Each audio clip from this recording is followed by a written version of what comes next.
ভাষাই যখন অপরাধের একমাত্র প্রমাণ, তখন নাগরিকত্ব, ভোটাধিকার এবং নথিপত্র সবই অর্থহীন হয়ে পড়ে। মহারাষ্ট্রের বিজেপি শাসিত এলাকায় ঠিক এই ভয়াবহ বাস্তবতার শিকার হলেন পশ্চিমবঙ্গের দক্ষিণ দিনাজপুর জেলার দুই বাঙালি পরিযায়ী শ্রমিক। শুধুমাত্র বাংলা ভাষায় কথা বলার অপরাধে তাদের বাংলাদেশি বলে দাগিয়ে দিয়ে প্রায় 6 মাসের জেলে আটকে রাখা হয়। যদিও দুজনেই নথিভুক্ত ভারতীয় ভোটার।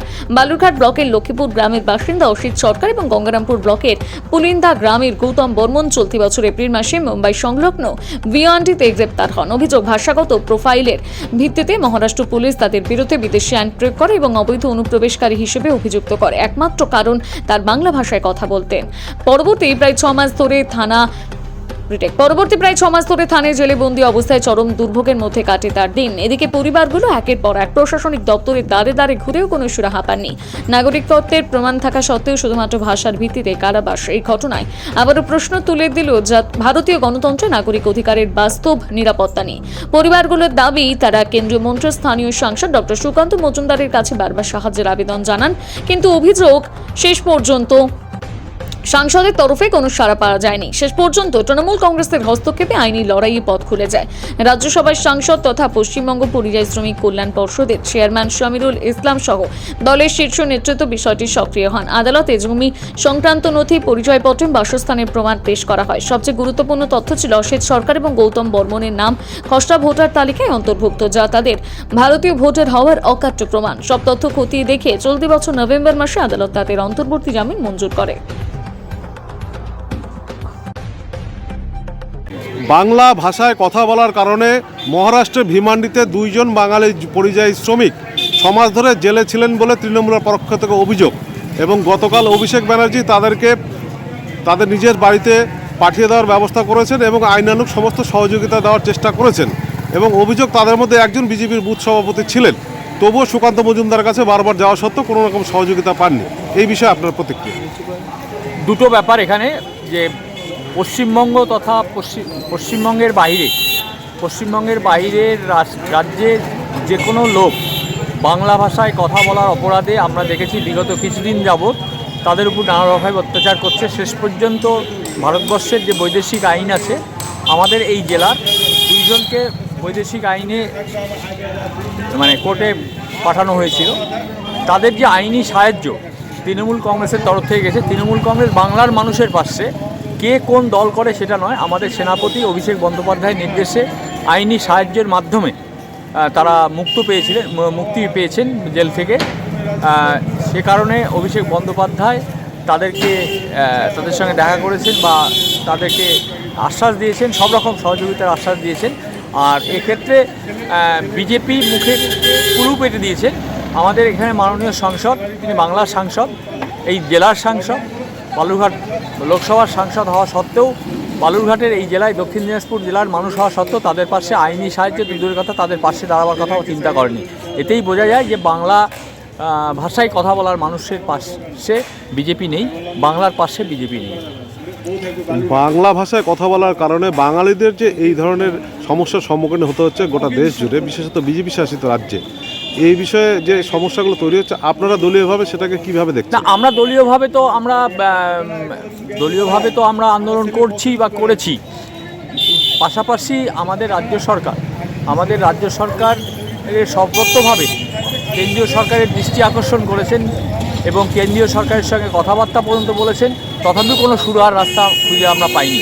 এই রাজ্য সরকারের চিঠিকে কোনো গুরুত্বই দেয়নি কেন্দ্রীয় সরকার।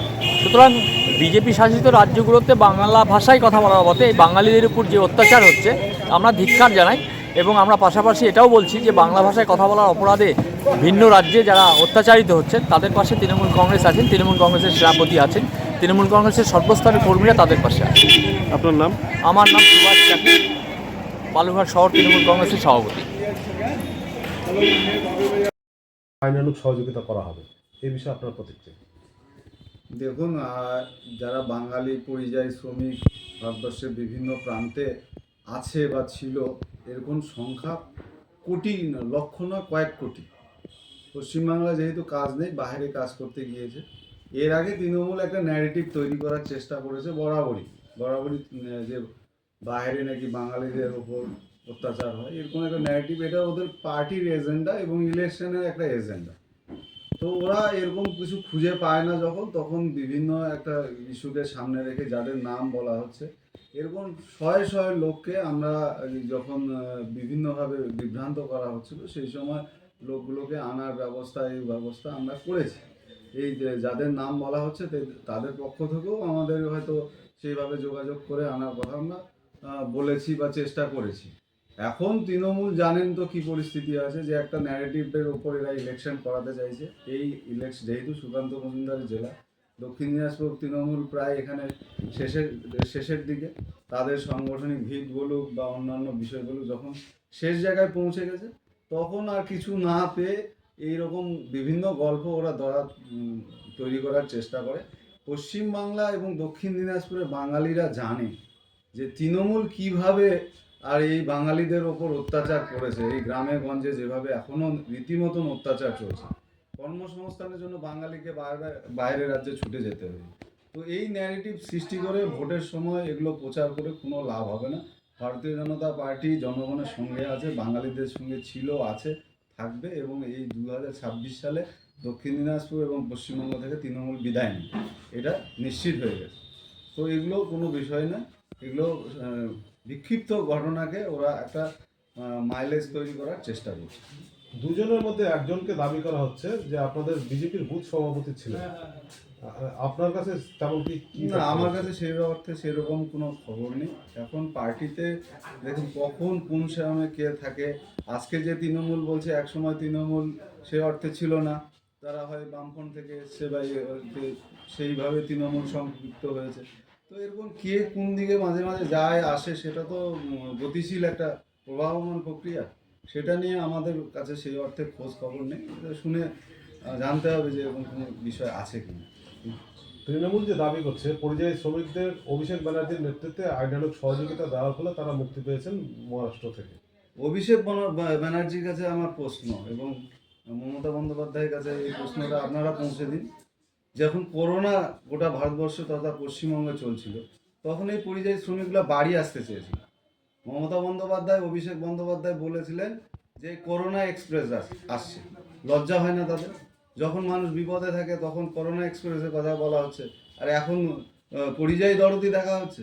দক্ষিণ দিনাজপুর পশ্চিমবঙ্গে কর্মসংস্থান সৃষ্টি করুক, যাতে আমরা বাঙালিরা আর এখানে কাজকর্ম করে নিজেদের এলাকায় চলতে পারি।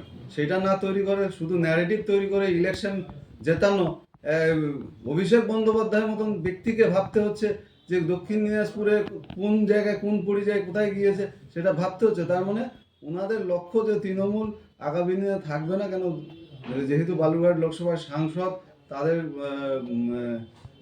কলকাতায় গিয়ে লড়াই করছে, দিল্লিতে গিয়ে আর বিজেপির জন্য ইয়ে করছে, সেই জন্য তাদের একটা আতঙ্কে এটা অভিষেক বন্দ্যোপাধ্যায়রা করছে। সুন্দর।